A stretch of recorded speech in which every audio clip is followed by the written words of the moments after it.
Nos vamos ahora a Estados Unidos porque se le vio a Donald Trump bastante amigo con los presidentes de las naciones que realizaron este mundial de fútbol. Se le vio bastante amigo de Claudia Sheinbaum de México y del primer ministro de Canadá, Mark Carney, que es el tercero entonces en ingresar a la premiación de la Copa del Mundo. Sin Igual embargo, yo creo que no deben haber hablado mucho. Mira, parece que no. Además estaba Pedro Sánchez, que no es de su agrado. Que no es de su agrado, pero también se dieron la mano, sí, y Donald Trump educado. dijo que no tenía problemas con Pedro Sánchez después de amenazarlo varias veces con aranceles, también criticarlo por su postura respecto de la guerra en Irán. Ahí primó el espíritu deportivo. Exactamente, pero ya todo eso se rompió al parecer porque hoy Donald Trump le impuso aranceles de un 50% a distintos bienes canadienses. Se rompió la relación y ya venía mal porque a raíz de los incendios en Canadá hubo incluso un momento en que se habló de incluso que podría afectar la final de la Copa del Mundo por el humo que llegó a Estados Unidos. Y Donald Trump fue bien crítico con Canadá, con las autoridades entonces por no hacer frente a esta emergencia y los amenazó entonces con imponerles aranceles. Bueno, finalmente hoy llegó el día, impuso estos aranceles, firmó una orden ejecutiva para imponer entonces estas tarifas a la mayoría de los productos importados desde Canadá, como por ejemplo el alcohol, también productos de hockey, y es una medida que va a entrar en vigor dentro de 30 días más. Eso sí, si bien firmó esta orden ejecutiva, la Casa Blanca más bien justificó esta decisión al decir que Canadá mantiene prácticas comerciales que considera perjudiciales para Estados Unidos, entre ellas restricciones al acceso de productos lácteos, elevados aranceles a bienes agrícolas e impuestos sobre servicios digitales.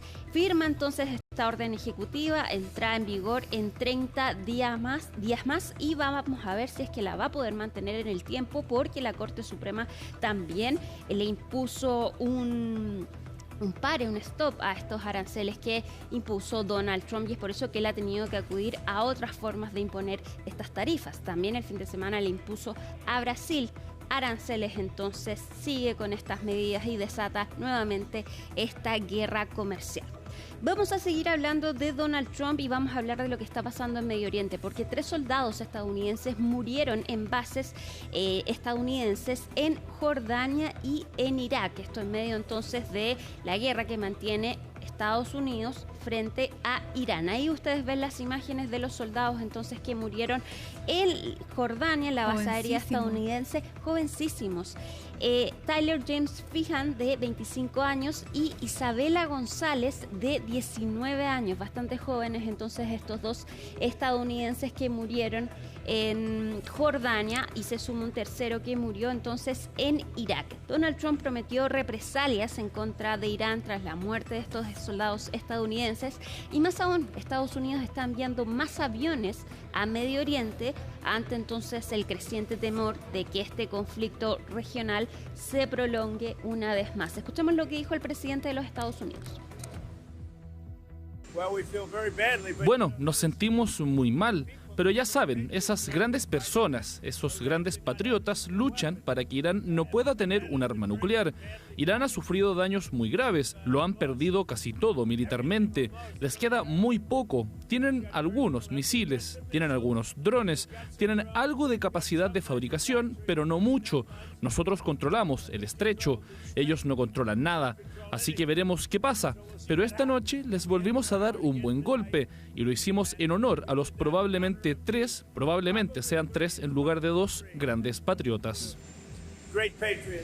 Bueno, hasta ese momento no se confirmaba la tercera muerte, ya se confirmó entonces 3 soldados estadounidenses mueren en esta guerra entre Estados Unidos e Irán, y actualmente Estados Unidos está lanzando una nueva oleada de ataques en contra del régimen persa.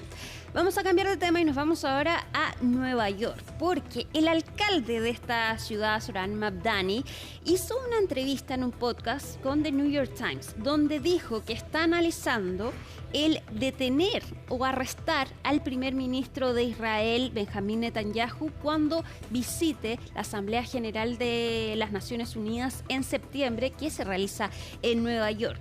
Dijo esto entonces a raíz de la orden de detención que mantiene la Corte Penal Internacional en contra de Benjamín Netanyahu, entonces por la guerra que mantiene Israel en Gaza. Actualmente está esta orden de detención, la Corte no tiene fuerzas de seguridad que ejecuten estas órdenes de detención, y es por eso que son los países adherentes a esta organización entonces los que deben ejecutar estas órdenes de captura. En el caso de Benjamín Netanyahu no se ha realizado. Hay también, por ejemplo, orden de detención en contra del presidente de Rusia, Vladimir Putin, una orden de detención que tampoco se ha ejecutado. Bueno, el alcalde entonces de Nueva York dijo que está planeando entonces ver la opción de arrestarlo cuando llegue a la Asamblea General de la ONU en septiembre. Habló el presidente Donald Trump a través de su cuenta de Truth Social y aseguró que Benjamín Netanyahu no va a ser detenido. Sin embargo, hay ahí una discusión porque la policía de Nueva York depende entonces de la alcaldía de esa zona, que es de Zohran Mamdani. El alcalde de Nueva York dijo que Netanyahu es el arquitecto del genocidio contra los palestinos en Gaza, que estos no son hechos de su evaluación personal, sino que son hechos de registro público. Y creo que cuando alguien es acusado con una orden de la Corte Penal Internacional es algo que debe tomarse en serio. Si bien esta orden de captura fue emitida hace harto tiempo ya, sí Benjamín Netanyahu ha tenido que realizar cambios en sus viajes. Por ejemplo, ha tenido que realizar cambios en sus vuelos para no pasar por países entonces que adhieren a esta Corte Penal Internacional. Hay que ver entonces qué pasa en septiembre y si es que Benjamín Netanyahu entonces acude a la Asamblea General de la ONU. Vamos a cambiar de tema, vamos a seguir en Estados Unidos, pero ahora vamos a hablar de Ismael El Mayo Zambada, líder del cartel de Sinaloa, que fue condenado a cadena perpetua en Estados Unidos. ¿Qué fue lo que pasó? María Santana nos cuenta. Ismael El Mayo Zambada fue sentenciado a cadena perpetua por un juez federal en Nueva York este lunes. El cofundador del cártel de Sinaloa, de 76 años, se declaró culpable el año pasado de cargos de narcotráfico y conspiración para cometer crimen organizado, evitando así una posible condena a muerte. El juez dijo que la cadena perpetua era obligatoria según la ley. Los fiscales argumentaron que era la condena justa para alguien responsable de la muerte de innumerables personas y de más de 1 millón de estadounidenses debido a la sobredosis. Escuchemos lo que dijeron los fiscales. El Mayo fue el mayor narcotraficante del mundo en este siglo. Se une a su compañero líder del cártel, Joaquín El Chapo Guzmán, cumpliendo una cadena perpetua tras la condena de El Chapo aquí en Brooklyn en 2019. Durante más de 3 décadas, El Mayo y El Chapo construyeron el cártel de Sinaloa hasta convertirlo en la mayor organización de tráfico de drogas que el mundo haya visto. Este imperio criminal inundó a Estados Unidos y al mundo con drogas mortales. Obtuvo miles de millones de dólares en ganancias y luego lavó estos miles de millones a través del sistema financiero. El Mayo y El Chapo corrompieron a numerosos funcionarios en México para proteger su imperio criminal.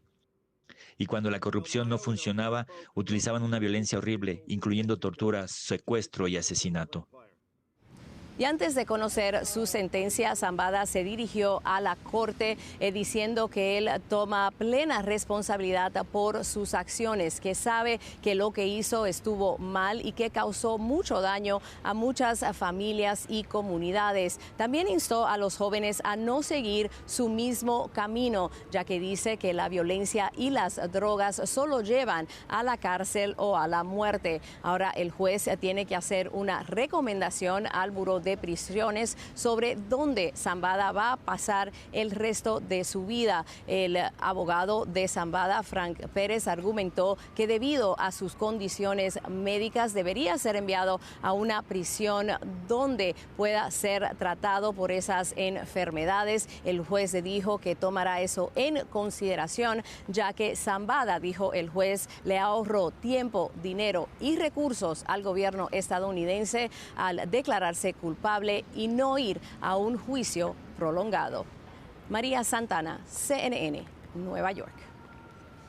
Vamos a cambiar completamente de tema y vamos a terminar Conexión Global con una celebridad de Seattle. Este mapache se hizo famoso por su inusual forma. Se llama Jimothy, así le pusieron los vecinos de Seattle que lo han visto pasar a este mapache que es inusualmente redondo. Todo normal, pero es redondo. No se habla del cuerpo del resto. Sufre el síndrome de la columna corta que afecta principalmente a los perros, pero también puede pasar en otros mamíferos.